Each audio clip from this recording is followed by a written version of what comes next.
There are plenty of videos, blogs, and articles to help us put together a well-balanced budget, to pay off our debt, and to learn how to better invest our money.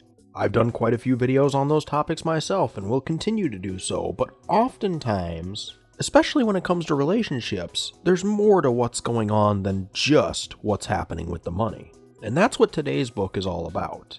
Today, I'm going to be talking about the 5 money personalities as told by the money couple, Scott and Bethany Palmer. I'm going to be talking about what each of the 5 money personalities are, as well as the strengths and weaknesses that they possess. Hey everyone, Daniel here, and welcome to Next Level Life, a channel where you can learn all about investing, debt, retirement, and many other financial topics besides, because let's face it, the schools aren't going to teach it for us. So if any of those topics sound interesting to you, or if you want to learn how to better handle your money and have more financial freedom, be sure to hit that subscribe button and the bell next to my name to be notified every time I upload a new video. And if you want to further support the growth of this channel, you can check out some of the links I've left down in the description below, which includes a 30-day free trial of Audible and 2 free audiobooks of your choice, as well as a list of some books that I would recommend checking out with your free trial. Or you can share this video with a friend and leave a comment down below letting me know what topics you'd like me to cover in future videos.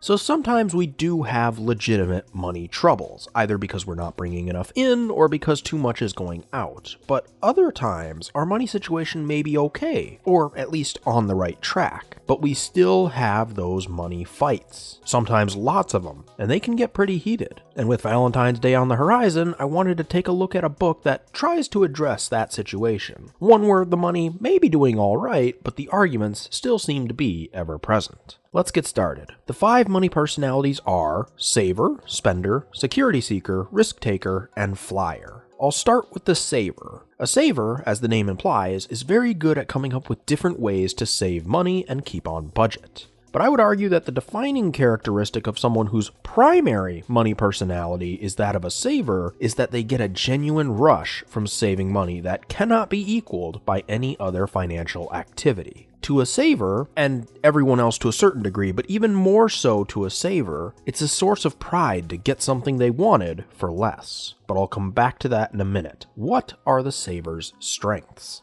Well, in addition to finding creative ways to save money, a saver's strengths include the fact that they rarely spend money impulsively. They're generally very good at finding deals and are almost always very well organized, responsible, and trustworthy when it comes to handling money. People whose primary money personality is the saver are usually not going to tap out the kid's college fund to pay for a new boat, for instance. As a matter of fact, most savers will do everything within their power to avoid debt in almost any form, and particularly high interest debts like credit cards, because they really hate paying interest. To them, it's not only a waste of money, but it can also be a source of stress to have accruing debt, even if the time hasn't come to pay interest on it yet. The mere prospect of potentially having to pay that interest can cause them a lot of stress and make them hold even tighter to the money they still have, which, as you can imagine, can lead to some heated discussions from time to time. Now, savers are usually pretty good at filling the role of the rock in their relationship, given their steady attitude when it comes to money, and budgeting in particular.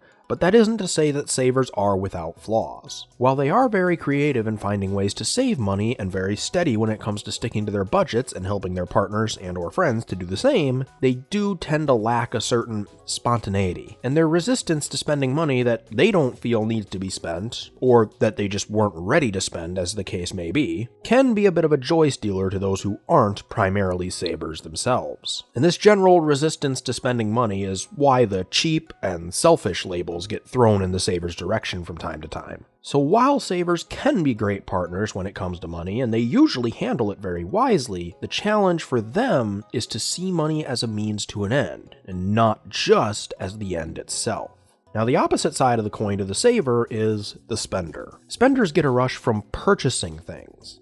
Interestingly though, according to the book anyway, it doesn't much matter to the typical spender how much the purchase costs. According to the authors, they found that most of the spenders they interviewed get basically just as much of a rush from buying a new pack of gum in that impulse buy section at the checkout line in a grocery store as they do when they're buying a big ticket item like a new car or house. So from what they found, it's more the fun of finding and buying something than it is the actual thing that matters.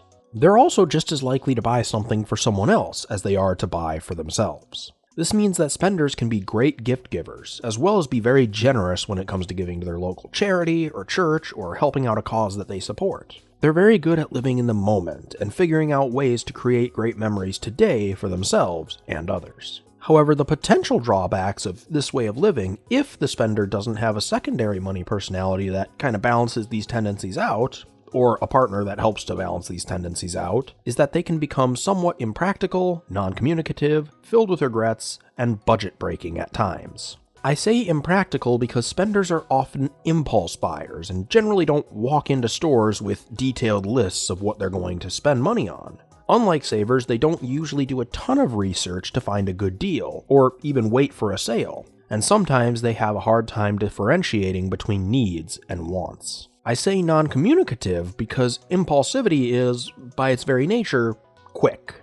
These impulse purchases, whether large or small, are generally not fully thought through, at least from the point of view of someone like a saver, much less talked about with the spender's partner, and this lack of communication can make the spender appear secretive or sneaky to the partner, even if it was never the intention of the spender to come off that way. So it's important for spenders to be aware of this tendency in themselves, so that they can avoid potential conflicts with their partners down the road. Now, I say that spenders can be filled with regret because sometimes they tend to get carried away, especially around holiday season, and therefore suffer from buyer's remorse, more so than a saver would. Again, because a lot of these impulse buys are not fully thought out before the decision is made, they can be budget-breaking as well, and if big enough, potentially even life-altering. But those are usually just in very extreme cases. A spender can be a great partner because they'll never let the finances get in the way of living life to the fullest and creating great memories in the moment. But the challenge for them is to respect the money expectations of their partner, especially if that partner is a saver. The third money personality is the risk taker, which in some ways is similar to the spender, but they're not exactly the same. Both personalities share a sort of impulsive nature, but while the spender is primarily defined by the rush they get from spending, a risk taker is defined by the love of finding the next adventure. They're always on the lookout for the next big thing.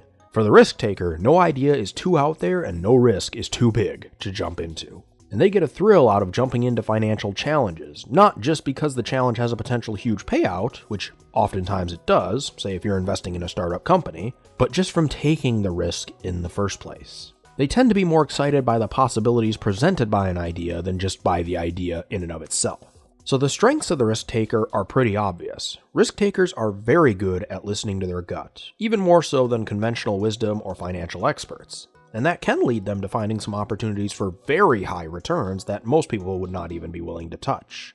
Now, of course, if the gut is wrong, it can also lead to them losing a lot of money on something that no one else would have touched, but that's all part of the game. The risk takers also aren't afraid to make quick decisions in the moment, and especially in things like business, that can be very valuable. The risk taker knows themselves pretty well, and since they've learned to trust their gut, they don't hesitate to make a deal when something feels right. But they also don't hesitate to nix a deal when something doesn't feel right. However, what risk takers need to be aware of is that due to the very nature of how they see money and the world as a whole, they can be blinded by possibility, especially when they get a hold of an idea that they really, really like.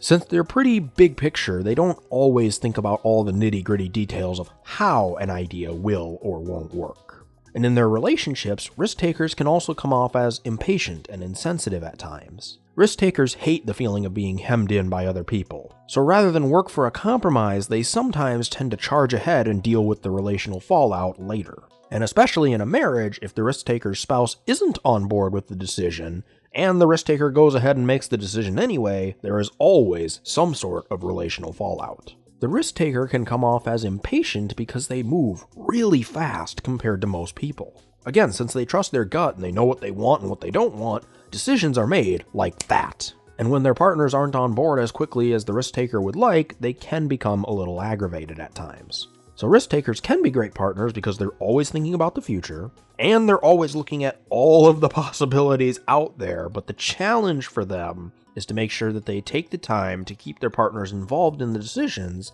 communicate consistently, and be willing to compromise and say no to a deal every once in a while if the partner isn't on board. That can understandably be very difficult for the risk taker, especially if they really like the idea, But what they need to keep in mind, and more than anyone else they know this to be true, is that there's always another potential deal out there. So it's probably not worth destroying a relationship over one deal, because another one will come. And as a risk taker, you're pretty good at spotting them, so you don't need to worry about missing it. The fourth money personality is the security seeker. The security seeker, above all else, needs to know that their future is settled and safe. They're excellent planners with consistent and clear expectations when it comes to money. They value order and predictability in their finances.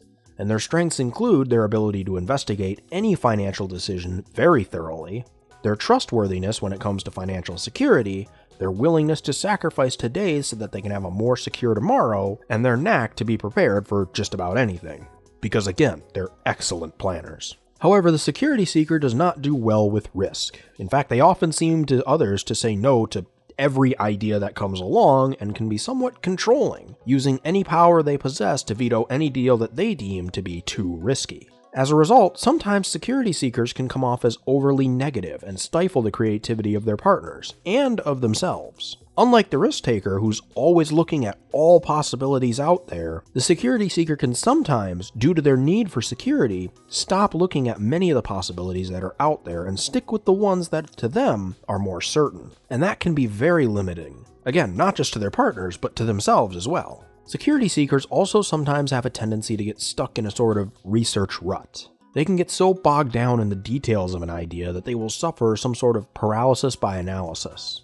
On the bright side, because of this, they rarely experience buyer's remorse. But on the downside, they miss out on a lot of opportunities because they're looking for something so foolproof, which is something that probably doesn't exist, and never act as a result. Security seekers can be financially successful, very much so, and make a great partner because of their careful planning and steady approach to money. But the challenge for them is to make sure that they don't resist making decisions purely out of fear, and to know how much financial security is enough financial security. The fifth and final money personality is the flyer. According to the book, the flyer is probably the most unusual money personality, because flyers don't really think about the money component of a decision, sometimes at all. They're not anxious about money, they're not consumed by money, they have virtually no emotional response to money. The bright side is that a flyer is basically content with their financial life, as long as they're making their own choices.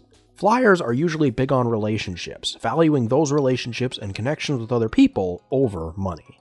They're also less motivated by money than the average person, and make choices more based on what they want and not necessarily based on what will make them the most money.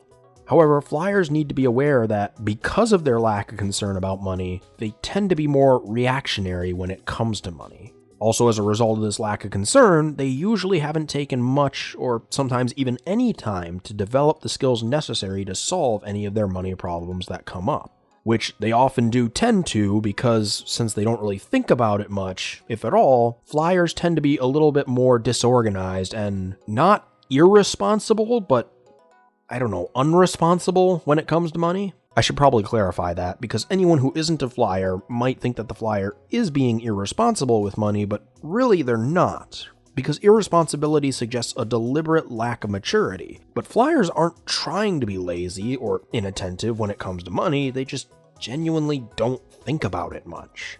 And this can make them great partners because they're pretty easygoing about money issues and they aren't going to be too controlling or uptight about the finances, but the challenge for them is to just stay involved and invested in the family's financial picture. Or their own financial picture if they're single, because if they don't, things like overdue bills and mounting debts can become a very real issue. So those are the 5 money personalities, according to the book of the same name, written by Scott and Bethany Palmer. If any of the ideas from this book intrigued you, I recommend checking it out further. I'll leave a link in the description. And there's a lot more than I was able to cover in this video today. I mean, just off the top of my head, there were things like where the money personalities come from, how what the authors call the opposite dynamic influences our personalities and can help balance out our lives, tips on how to walk a mile in your partner's shoes, which is very important when it comes to figuring out how to solve financial disagreements in a relationship, the causes of what the authors call financial infidelity, as well as a few ways to recover from it, and a couple tips to resolve specific financial arguments. I would have loved to cover a bunch of these ideas today, but this video is already kind of long as it is, so I just decided to stick with an overview of the 5 personalities. Maybe I could do a follow-up video on this book if you guys would want to hear about any more of those other topics that I mentioned. I mean, if so, let me know in the comments below which of those topics you'd like to hear more about, and if there's enough interest, I can certainly add it to my list of future videos. But that'll do it for me today. Once again, if you enjoyed this video, be sure to subscribe and hit that bell next to my name to be notified of all my future uploads. I generally upload every single Monday, and if you have a friend that would be interested in this kind of content, be sure to share it with them. Let's really get this information out there and start our own financial revolution.